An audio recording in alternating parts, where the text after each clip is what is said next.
कमलाकुचूचुककुङ्कुमतो नियतारुणितातुलनीलतनो कमलायतलोचनलोकपते विजयी भव वेङ्कटशैलपते सचतुर्मुख षण्मुख पञ्चमुखि प्रमुखाखिलदैवतमौलिमणे शरणागतवत्सलसारनिधे परिपालय मां वृषशैलपते अतिवेलतया तव दुर्विषहैरनुवेलकृतैरपराधशतैः भरितं त्वरितं वृषशैलपते परया कृपया परिपाहि हरे अधिवेङ्कटशैलमुदारमतेर्जनताभिमताधिकदानरतात् परदेवतया गदितानि गमैः कमलादयितान्न परं कलये कलवेणुरवावस गोपवधू शतकोटिवृतात् स्मरकोटिसमात् प्रतिपल्लविकाभिमतात् सुखदाद् वसुदेवसुतान्न परं कलये अभिराम गुणाकरदासरथे जगदेकधनुर्धर धीरमते रघुनायक राम रमेश विभो वरदो भवदेव दया जलधे अवनीतनया कमनीयकरं रजनीकरचारुमुखाम्बुरुहम् रजनीकरराजतमो मिहिरं महनीयमहं रघुराममये सुमुखं सुहृदं सुलभं सुखदं स्वनुजं च सुखायममोघसरम् अपहाय रघुद्वयमन्यमहं न कथञ्चन कञ्चन जातु भजे विना वेङ्कटेशं ननाथो ननाथ सदा वेङ्कटेशं स्मरामि स्मरामि हरे वेङ्कटेश प्रसीद प्रसीद प्रिय वेङ्कटेश प्रयच्छ प्रयच्छ अहं दूरदस्ते पदाम्भोजयुग्म प्रणामेच्छयागत्य सेवां करोमि सकृत्सेवया नित्यसेवाफलं त्वं प्रयच्छ प्रयच्छ प्रभो वेङ्कटेश अज्ञानिना मया दोषान् अशेषानिह्वितान् हरे क्षमस्वत्वं क्षमस्वत्वं शेषशैलशिखामणे अज्ञानिना मया दोषान् अशेषानिह्वितान् हरे क्षमस्वत्वं क्षमस्वत्वं शेषशैलशिखामणे कमलाकुचूचुककुङ्कुमतो नियतारुणितातुलनीलतनो कमलायतलोचनलोकपते विजयी भव वेङ्कटशैलपते सचतुर्मुख षण्मुख पञ्चमुखि प्रमुखाखिलदैवतमौलिमणे शरणागतवत्सलसारनिधे परिपालय मां वृषशैलपते अतिवेलतया तव दुर्विषहैरनुवेलकृतैरपराधशतैः भरितं त्वरितं वृषशैलपते परया कृपया परिपाहि हरे अधिवेङ्कटशैलमुदारमतेर्जनताभिमताधिकदानरतात् परदेवतया गदितानि गमैः कमलादयितान्न परं कलये कलवेणुरवावस गोपवधू शतकोटिवृतात् स्मरकोटिसमात् प्रतिपल्लविकाभिमतात् सुखदाद् वसुदेवसुतान्न परं कलये अभिराम गुणाकरदासरथे जगदेकधनुर्धर धीरमते रघुनायक राम रमेश विभो वरदो भवदेव दया जलधे अवनीतनया कमनीयकरं रजनीकरचारुमुखाम्बुरुहम् रजनीकरराजतमो मिहिरं महनीयमहं रघुराममये सुमुखं सुहृदं सुलभं सुखदं स्वनुजं च सुखाय ममोघसरम् अपहाय रघुद्वयमन्यमहं न कथञ्चन कञ्चन जातु भजे विना वेङ्कटेशं ननाथो ननाद सदा वेङ्कटेशं स्मरामि स्मरामि हरे वेङ्कटेश प्रसीद प्रसीद प्रिय वेङ्कटेश प्रयच्छ प्रयच्छ अहं दूरदस्ते पदाम्भोजयुग्म प्रणामेच्छयागत्य सेवां करोमि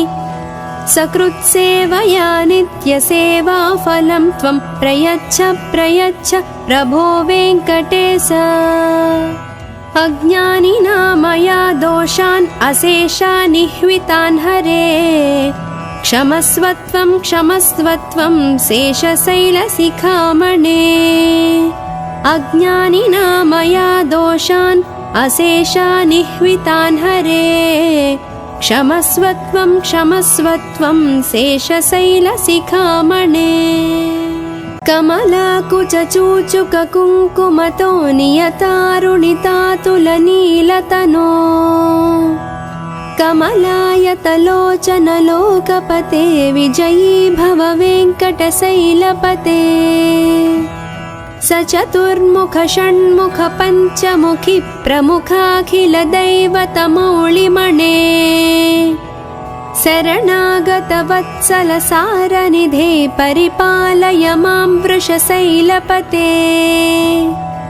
अतिवेलतया तव दुर्विषहैरनुवेलकृतैरपराधशतैः भरितं त्वरितं वृषशैलपते परया कृपया परिपाहि हरे अधिवेङ्कटशैलमुदारमतेर्जनताभिमताधिकदानरतात् परदेवतया गदितानि गमैः कमलादयितान्न परं कलये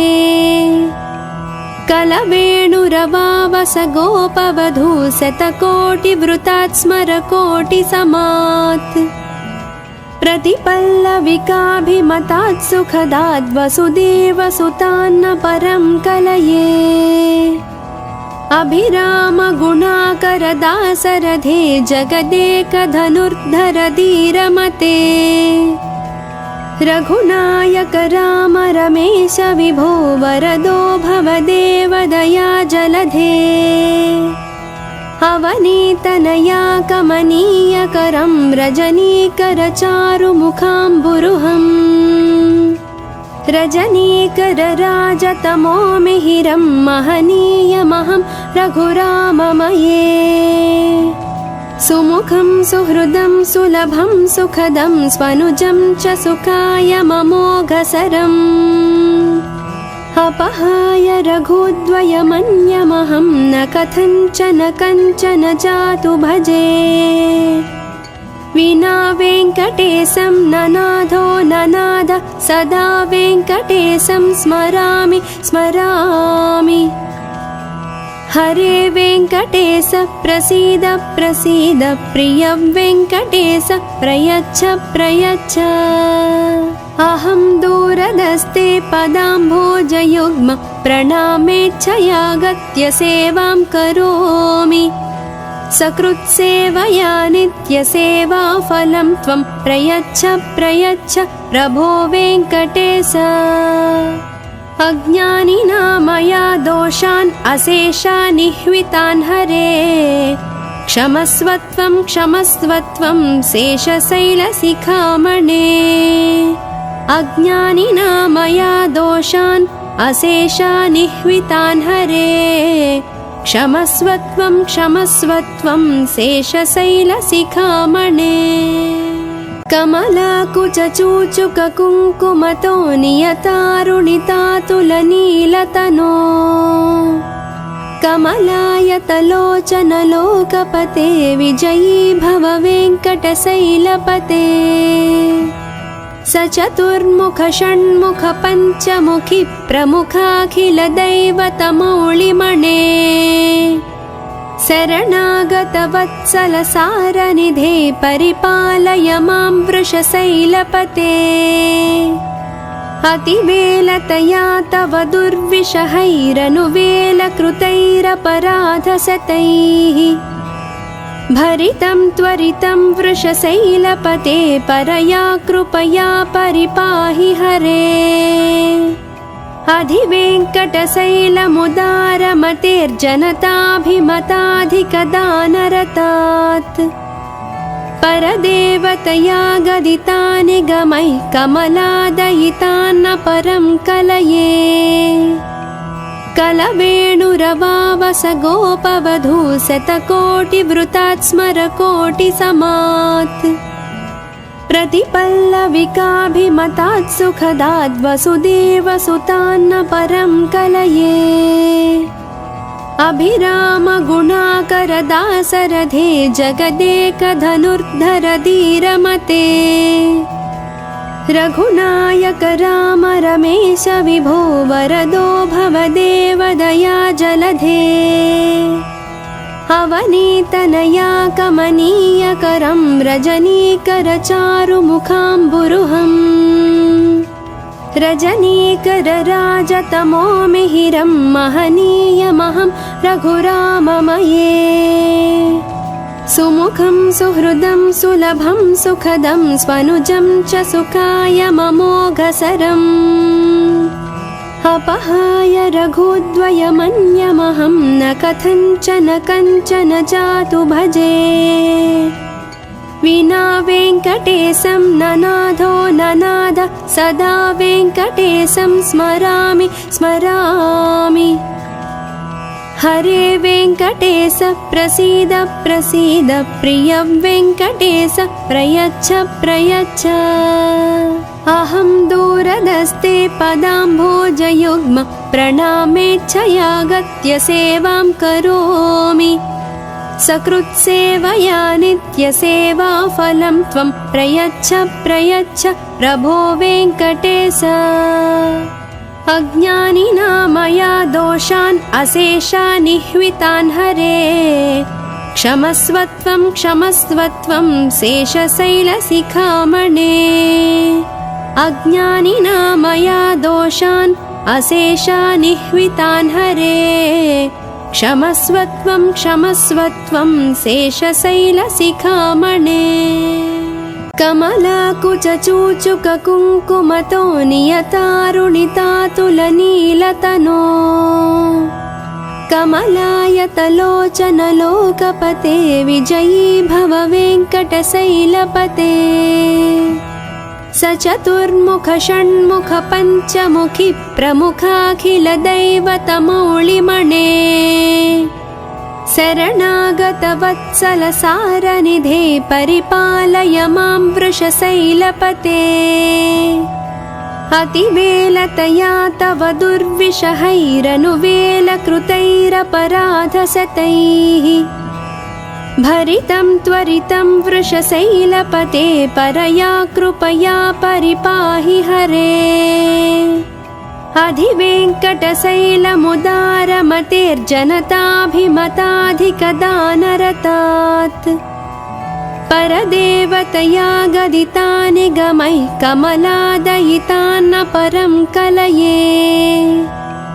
कलवेणुरवावस गोपवधू शतकोटिवृतात् स्मरकोटिसमात्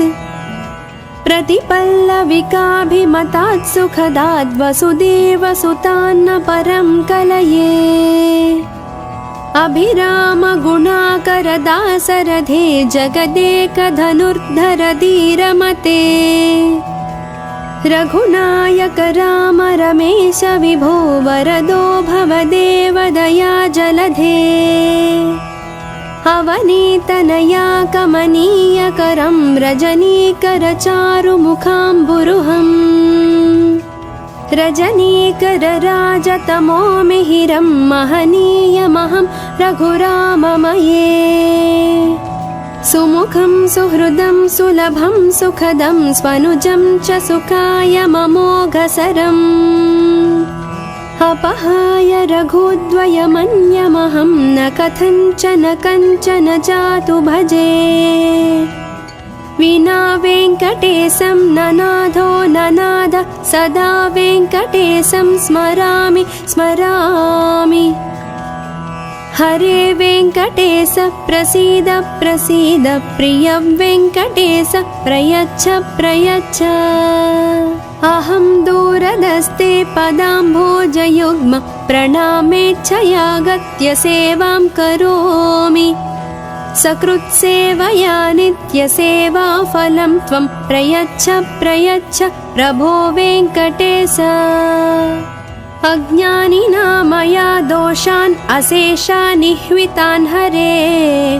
क्षमस्वत्वं क्षमस्वत्वं शेषशैलशिखामणे अज्ञानिना मया दोषान् अशेषान् निह्वितान् हरे क्षमस्वत्वं क्षमस्वत्वं शेषशैलशिखामणे कमलाकुचूचुककुङ्कुमतो नियतारुणितातुलनीलतनो कमलायतलोचनलोकपते विजयी भव वेङ्कटशैलपते सचतुर्मुख षण्मुख पञ्चमुखि प्रमुखाखिलदैवतमौलिमणे शरणागतवत्सलसारनिधे परिपालय मां वृषशैलपते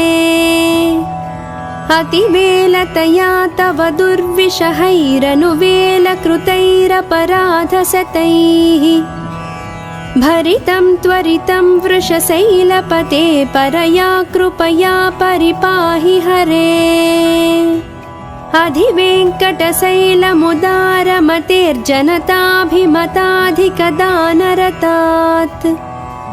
परदेवतया गदितानि गमैः कमलादयितान्न परं कलये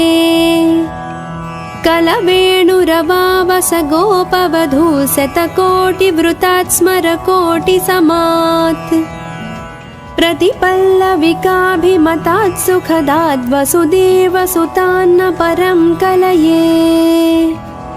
अभिराम गुणाकर दासरथे जगदेकधनुर्धर धीरमते रघुनायक राम रमेश विभो वरदो भवदेव दया जलधे अवनीतनया कमनीयकरं रजनीकर चारुमुखाम्बुरुहम् रजनीकर राजतमो मिहिरं महनीयमहं रघुराममये सुमुखं सुहृदं सुलभं सुखदं स्वनुजं च सुखाय ममोघसरम् अपहाय रघुद्वयमन्यमहं न कथञ्चन कञ्चन जातु भजे विना वेङ्कटेशं ननाथो ननाद सदा वेङ्कटेशं स्मरामि स्मरामि हरे वेङ्कटेश प्रसीद प्रसीद प्रिय वेङ्कटेश प्रयच्छ प्रयच्छ अहं दूरदस्ते पदाम्भोजयुग्म प्रणामेच्छयागत्य सेवां करोमि सकृत्सेवया नित्यसेवाफलं त्वं प्रयच्छ प्रयच्छ प्रभो वेङ्कटेश अज्ञानिना मया दोषान् अशेषान् निह्वितान् हरे क्षमस्वत्वं क्षमस्वत्वं शेषशैलशिखामणे अज्ञानिना मया दोषान् अशेषान् निह्वितान् हरे क्षमस्वत्वं क्षमस्वत्वं शेषशैलशिखामणे कमलाकुचूचुककुङ्कुमतो नियतारुणितातुलनीलतनो कमलायतलोचनलोकपते विजयी भव वेङ्कटशैलपते स चतुर्मुख षण्मुख पञ्चमुखी प्रमुखाखिल दैवतमौलिमणे शरणागत वत्सल सारनिधे परिपालय मां वृषशैलपते अतिवेलतया तव दुर्विषहैरनुवेलकृतैरपराधशतैः भरितं त्वरितं वृषशैलपते परया कृपया परिपाहि हरे अधिवेङ्कटशैलमुदारमतेर्जनताभिमताधिकदानरतात् परदेवतया गदितानि गमैः कमलादयितान्न परं कलये कलवेणुरवावस गोपवधू शतकोटिवृतात् स्मरकोटिसमात् प्रतिपल्लविकाभिमतात् सुखदाद् वसुदेवसुतान्न परं कलये अभिराम गुणाकर दासरथे जगदेकधनुर्धर धीरमते रघुनायक राम रमेश विभो वरदो भवदेव दया जलधे अवनीतनया कमनीयकरं रजनीकर चारुमुखाम्बुरुहम् रजनीकर राजतमो मिहिरं महनीयमहं रघुराममये सुमुखं सुहृदं सुलभं सुखदं स्वनुजं च सुखाय ममोघसरम् अपहाय रघुद्वयमन्यमहं न कथञ्चन कञ्चन जातु भजे विना वेङ्कटेशं ननाथो ननाद सदा वेङ्कटेशं स्मरामि स्मरामि हरे वेङ्कटेश प्रसीद प्रसीद प्रिय वेङ्कटेश प्रयच्छ प्रयच्छ अहं दूरदस्ते पदाम्भोजयुग्म प्रणामेच्छयागत्य सेवां करोमि सकृत्सेवया नित्यसेवाफलं त्वं प्रयच्छ प्रयच्छ प्रभो वेङ्कटेश अज्ञानिना मया दोषान् अशेषान् निह्वितान् हरे क्षमस्वत्वं क्षमस्वत्वं शेषशैलशिखामणे अज्ञानिना मया दोषान् अशेषान् निह्वितान् हरे क्षमस्वत्वं क्षमस्वत्वं शेषशैलशिखामणे कमलाकुचूचुककुङ्कुमतो नियतारुणितातुलनीलतनो कमलायतलोचन लोकपते विजयी भव वेङ्कटशैलपते स चतुर्मुख षण्मुख पञ्चमुखी प्रमुखाखिल दैवतमौलिमणे शरणागत वत्सल सारनिधे परिपालय मां वृषशैलपते अतिवेलतया तव दुर्विषहैरनुवेलकृतैरपराधशतैः भरितं त्वरितं वृषशैलपते परया कृपया परिपाहि हरे अधिवेङ्कटशैलमुदारमतेर्जनताभिमताधिकदानरतात् परदेवतया गदितानि गमैः कमलादयितान्न परं कलये कलवेणुरवावस गोपवधू शतकोटिवृतात् स्मरकोटिसमात् प्रतिपल्लविकाभिमतात् सुखदाद् वसुदेवसुतान्न परं कलये अभिराम गुणाकर दासरथे जगदेकधनुर्धर धीरमते रघुनायक राम रमेश विभो वरदो भवदेव दया जलधे अवनीतनया कमनीयकरं रजनीकर चारुमुखाम्बुरुहम् रजनीकर राजतमो मिहिरं महनीयमहं रघुराममये सुमुखं सुहृदं सुलभं सुखदं स्वनुजं च सुखाय ममोघसरम् अपहाय रघुद्वयमन्यमहं न कथञ्चन कञ्चन जातु भजे विना वेङ्कटेशं ननाथो ननाद सदा वेङ्कटेशं स्मरामि स्मरामि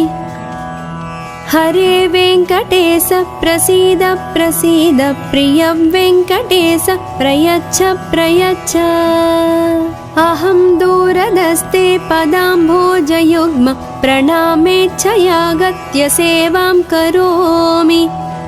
सकृत्सेवया नित्यसेवाफलं त्वं प्रयच्छ प्रयच्छ प्रभो वेङ्कटेश अज्ञानिना मया दोषान् अशेषानिह्वितान् हरे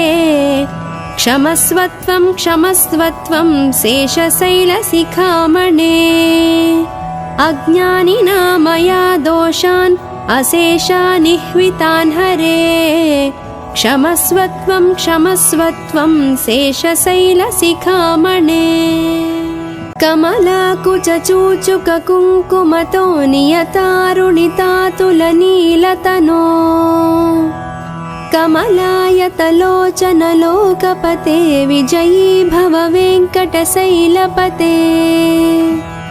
स चतुर्मुख षण्मुख पञ्चमुखी प्रमुखाखिलदैवतमौलिमणे शरणागतवत्सलसारनिधे परिपालय मां वृषशैलपते अतिवेलतया तव दुर्विषहैरनुवेलकृतैरपराधशतैः भरितं त्वरितं वृषशैलपते परया कृपया परिपाहि हरे अधिवेङ्कटशैलमुदारमतेर्जनताभिमताधिकदानरतात् परदेवतया गदितानि गमैः कमलादयितान्न परं कलये कलवेणुरवावस गोपवधू शतकोटिवृतात् स्मरकोटिसमात्